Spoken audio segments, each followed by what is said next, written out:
I'm Jordan Rayner, and this is the Word Before Work.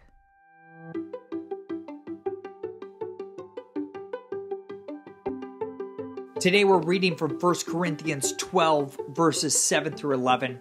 Here's what it says. Now to each one, the manifestation of the Spirit is given for the common good.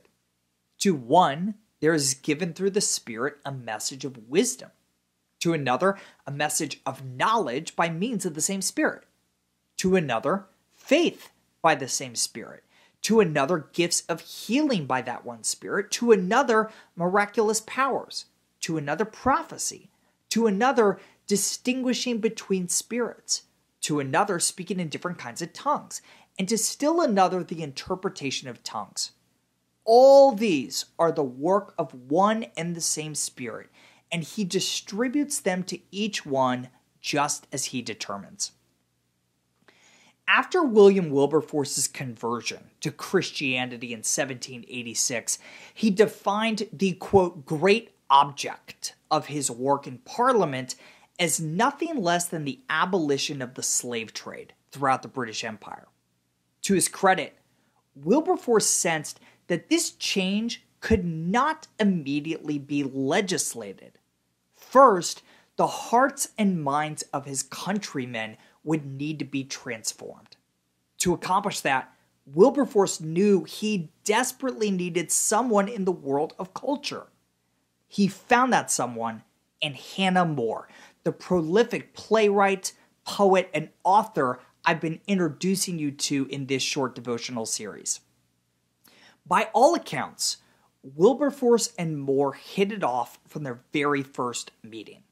Over time, More would become Wilberforce's closest collaborator, the two forming one of the most powerful partnerships of all time. As Wilberforce's biographer wrote, quote, how Wilberforce came to be the chief champion of abolition and how he was able to succeed in ending the slave trade in Great Britain in 1807 after 20 years of battling has everything to do with Hannah More, end quote. Soon after their first meeting, the partners were in agreement. Wilberforce would fight the battle against slavery with legislation in Parliament, while Hannah More would fight with quills and poems in public culture. Almost immediately, More went to work writing a poem titled Slavery, which was designed to help sway public opinion on the slave trade and influence members of Parliament to vote for Wilberforce's proposed bill. Through this poem and other works of art, More helped the average Briton see the humanity of the African slaves for the very first time. Her words pricked the consciences of millions who came to feel that their country, which called itself a Christian country, must have no part in such an evil. Eventually, hundreds of thousands of Britons signed petitions against the slave trade, which were brought by Wilberforce into Parliament and swayed its members toward abolishing the slave trade. The work went on like this for more than 45 years. Wilberforce introducing bill after bill, Hannah More writing poem after poem, until finally legislative change came with the abolition of the slave trade in 1807. What can we learn from the partnership between this poet and this parliamentarian? I would suggest that we can learn at least two things. First, as we've seen throughout this series, cultural change almost always precedes legislative change. We must work to change hearts before we can hope to change laws within our countries.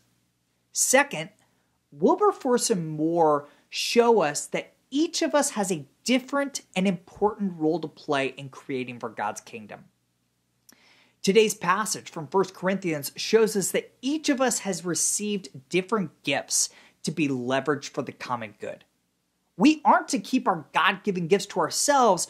We are to use them to shape culture for our King. In the next devotional, we'll look at that call even more closely. I'll see you there. Today's devotional only scratches the surface of how God's Word connects to our work. If you want to go deeper, sign up for my free 20-day devotional called The Word Before Work Foundations at twbwfoundations.com. These email devotionals are designed to help you gain a rich understanding of the biblical narrative of work, how exactly your work matters for eternity, and how those truths influence how we should work today. Sign up for free right now at twbwfoundations.com.